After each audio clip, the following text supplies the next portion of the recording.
بد چلن part number 2۔ مار کر کلہاڑا سر کے اندر تک سریت کر گیا، لیکن لڑکی کے ساکھ جسم میں کوئی حرکت پیدا نہ ہوئی۔ شاید وہ پہلے ہی مر چکی تھی۔ یہ منظر دیکھ کر معذور بہن چیخ مار کر بے ہوش ہو گئی تھی۔ صبح پورے علاقے میں خبر پھیل چکی تھی۔ جنازے میں آنے والوں کو اس کا جسم دیکھ کر اس پر ہوئے ظلم کا اندازہ ہو رہا تھا۔ ہاں، ایک مہربانی کی گئی تھی، اس کے سر کو چادر سے ڈھانپ دیا گیا تھا، ورنہ کئی کمزور لوگوں کے دل پھٹ جاتے۔ لیکن باپ سمیت وہ چاروں مرد سینہ تان کے بیٹھے تھے، بقول ان کے کہ وہ ایک بد چلن لڑکی کو عبرت کا نشان بنا چکے تھے۔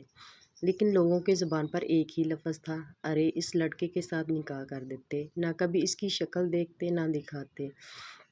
ٹھیک 11 سال بعد ایک دن وہی باپ انتہائی غصے میں گھر میں داخل ہوا۔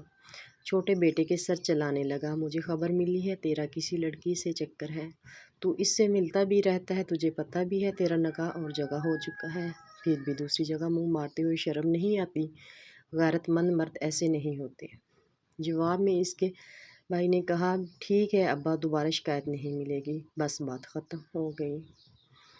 معذور بہن کا دماغ معاف ہونے لگا۔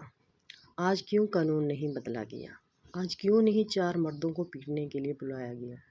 آج کیوں نہیں کلہاڑا ڈھونڈا گیا؟ کیا بد چلن صرف عورت ہوتی ہے؟ اس نے اپنی ماں سے سوال کیا۔ مزید ایسی ہی اچھی ویڈیوز کے لیے ہمارے چینل کو سبسکرائب کریں اور ویڈیو کو لائک کرنا مت بھولیے گا۔ اوکے، اللہ حافظ۔